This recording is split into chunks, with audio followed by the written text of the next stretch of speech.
म आज DJI को एक्सन 6 लिँदैछु। हामी यो सामान किन्नलाई भनेर बिहानै 8 बजी निस्किएको कारणले गर्दा पसल खुलिसकेको थिएन। त्यसैले अहिले भोक लागेको पनि थियो र त्यही कारणले गर्दाखेरि म्याकडोनल्डमा गएर हल्का म्याक्स्याकहरू खाने निर्णय गरियो र कावासाकीको स्टेसनमा रहेको म्याकडोनल्डमा गएर नानहरू खाइयो। पहिला एक खाइमा थियो, अहिले त 2 तलामा पो बनाएको रहेछ। म त पुरै नयाँ ठाउँमा आए जस्तो भइदिरहेको थियो। अनि गएँ टक्क यताउता हेरेँ, त्यहाँ मेन्यु रहेछ, सेल्फ मेन्यु गएर टक्क क्लिक गरेँ। अनि आफूले किन चाहिँ खाने त हामी अब चिकन खाने भएको कारणले गर्दाखेरि त्यो चिकनको स्यान्डविच, चिकन बर्गर भनौँ न, त्यो अर्डर गरियो र कुन चाहिँ हो भनेर एकदम कन्फ्युज भइयो होइन। त्यहाँ हेरेको एउटा त्यो क्लिक गऱ्यौँ र साइज अब सानो खाने ठुलो खाने भन्ने कुरा थियो। त्यहाँ मैले चाहिँ सानोमा क्लिक गरेँ अनि यसै गरेर अर्डर गरियो अनि खाइयो है त साथीहरू।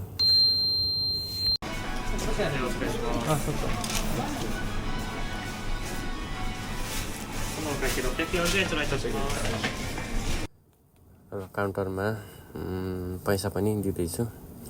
कति 400 जति समथिङ भएको थियो, 400 पैसा टक्क 14 दिएको थिएँ। अनि त्यसपछि उसले चाहिँ एउटा रिसिप्ट दियो। रिसिप्ट दिइसकेपछि हामी लाइनमा लाग्यौँ र आफ्नो टेबलमा गएर बस्यौँ है त। र हाम्रो टेबलमा आइसक्यो म्याकडोनल्डको बर्गर र स्प्राइट। अब हामी दुईवटा टक्क खाइन्छ। एकवटा मोमो खाएर 9 बजी 9:30 बजे यो दपासी खुल्दो रहेछ र अर्को चाहिँ बिग क्यामेरा 10 बजी खुल्दो रहेछ। यिनी दुइटैमा गएर हेर्ने अनि कुनमा सस्तो छ अथवा कुनमा गएर राम्रो क्यामेरा पाउँछ त्यहाँ गएर किन्ने भन्ने सोच छ। ल बिहान हामीले टुच्च लाउँछौँ है त। स्यान्डविचलाई मैले खाएँ, वाउ यस्तो मिठो छ। धेरै समयपछि खायो, लगभग 2 वर्षपछि नै होला हो मैले त यो बर्गर खाएको या। किनभने काम घरदेखि यताउता जाने हुने थिएन है। काम पनि अब घर नजिकै भएको कारणले गर्दाखेरि। ल साथीहरू, हामीले त बर्गर खाएर निस्किसकेका थियौँ अगाडि। भिडियो बनाउन बिर्सिसकेँ। अनि यहाँ अहिले टक्क पुरै सब होइन, जुन ठाउँ हेऱ्यो त्यही किन्न मन लाग्थ्यो। तर आफूले कुन किन्ने भनेर पहिल्यै एकदम माइन्डसेट बनाइसकेको कारणले गर्दा खासै त्यहाँ कन्फ्युजन त भएन। तर जुन हेऱ्यो त्यही दामी लाग्ने क्या। यता खासमा यो 360 इन्स्टाको 360 डिग्री वाला पनि एकदमै मन त परेको थियो र एकदम लेटेस्ट मोडल पनि हो। तर यसलाई युज गर्न अलिकति अनकम्फर्टेबल जस्तो लाग्यो कि। किनभने यो पुरै 360 डिग्रीमै खिच्दो रहेछ र 360 डिग्रीमा खिचिसकेपछि आफूले कुन पार्ट राख्ने भन्ने कुरा चाहिँ अलिकति गाह्रो हुन्छ कि भन्ने सोच्यो। र म चाहिँ यता नै हेरिरहेको छु, फेरि जुन आफूले किन्ने भनेको थिएँ त्यहाँ लेटेस्ट गोप्रो नै हेरिरहेको थिएँ। ल साथीहरू यस्तो छ यार, माइक हेर्नु त, माइकको प्राइसहरू पनि कति हो, 50,000 16,000 होइन 40,000 त्यस्तोको माइक हुँदो रहेछ।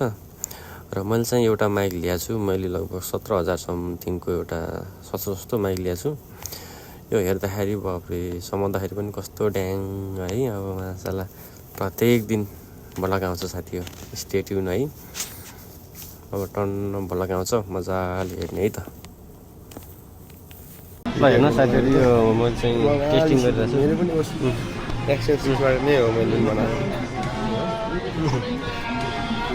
अनि यो छातीमा राखेर पनि भिडियो गर्न मिल्ने टाइपको यो रहेछ है। यो एकदम मन परिरहेको थियो। तर बजेटले अलिकति भ्याएन यो प्रडक्ट किन्न। नेक्स्ट पटकको स्यालेरी आयो भने जसरी पनि किन्ने छु यार।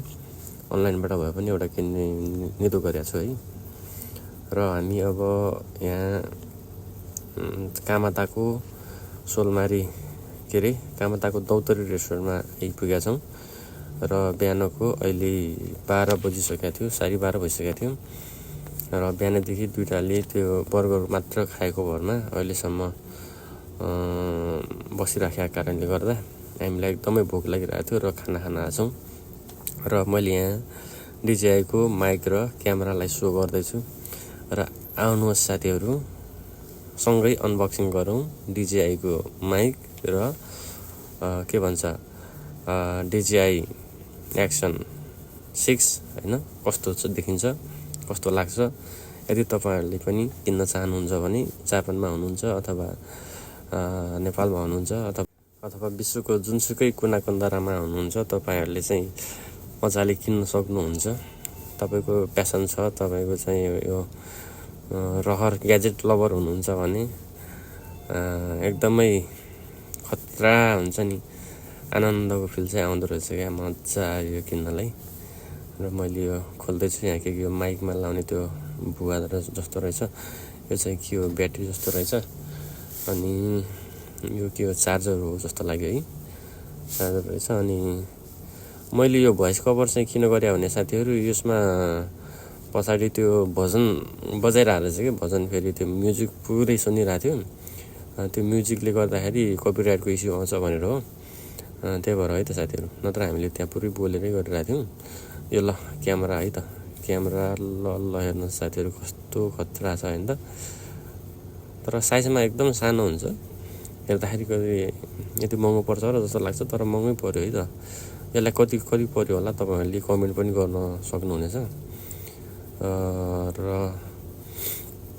यसको धेरै प्लस पोइन्टहरु छ हैन हरेक कुराहरु चाहिँ मैले अब यसको राम्रो पक्षहरु नराम्रो पक्षहरु चाहिँ को बारेमा अर्को भिडियो बनाउने छु। तर अहिलेलाई यो गोप्रो मात्र अनबक्सिङ मात्र गरे यो हेर्नुस् है त।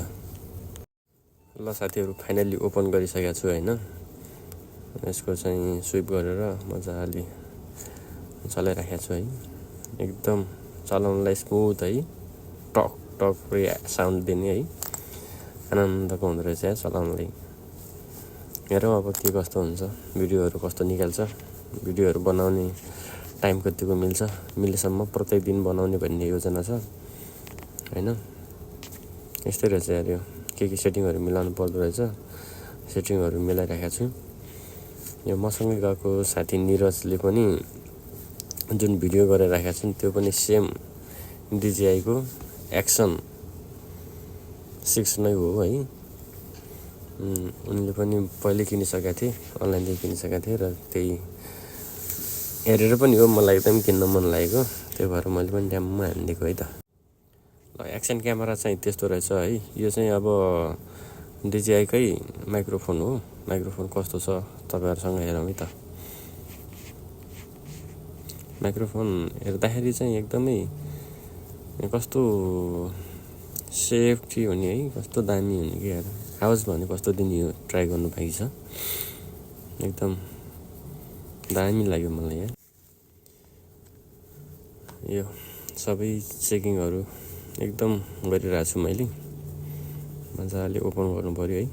ओपन गरे टक्क लाएर निकाले है। यसको कभर चाहिँ एकदमै राम्रो हुँदो रहेछ पुरै कपासकै पुरै थैली जस्तो हैन पुरा ठुलो ब्यागमा हालेर पठाउँदैछ र यसमा गोप्रो पनि अट्छ होला गोप्रो पनि सँगै हाल्न मिल्छ होला बिचमा। अनि टक्क त्यसपछि निकाल्यो यसको चार्जरहरु अनि त्यसपछि कान त्यो बुवाहरु रहेछ है के हो यो। अनि ल फाइनली यही नै हो साथीहरु DJI को के भन्छ यसलाई माइक यो नै हो। र हेरौँ कस्तो देखिन्छ है DJI को माइक हो। यो चाहिँ ओरिजिनल हो त्यो डुप्लिकेट केही हैन है। मजाले कामको ब्रेक टाइममा के बसेर यहाँ भोइस कभर एडिटिङहरु गरिरहेको छु निन्द्रा पनि लागिरहेछ त्यही भएर स्वर पनि अलिकति अर्कै हैन सुनिराखेको छ होला त्यसको लागि चाहिँ क्षमा गर्नु होला है। के गर्ने अब टाइमको समस्या छ टाइम अलि मिलिरहेको हुन्न त्यसको बावजुद पनि एउटा आफ्नो सपना पूरा गर्नलाई एउटा आजदेखि नयाँ जर्नी सुरु गर्ने प्रण गरिराखेको छु है। ल यही हो साथीहरु यार तपाईहरुको माझमा एउटा सानो ब्लग ल्याएर उपस्थित हुने कोसिस गर्नेछु। आशा छ तपाई सबैहरुको चाहिँ साथ सपोर्ट मिल्नेछ है। साथ सपोर्टको चाहिँ एकदमै अपेक्षा गरिराखेको छु। जापानमा हुने हरेक गतिविधि र आफूले जाने बुझेका कुराहरू यसै च्यानल मार्फत सेयर गर्ने पनि एउटा प्रण गर्छु। ल साथीहरू अहिले चाहिँ हिँडेका छन् है। ल कस्तो क्यामेरा उचालेर हिँड्दाखेरि कस्तो अड जस्तो लाग्दो रहेछ, तर बाले छैन।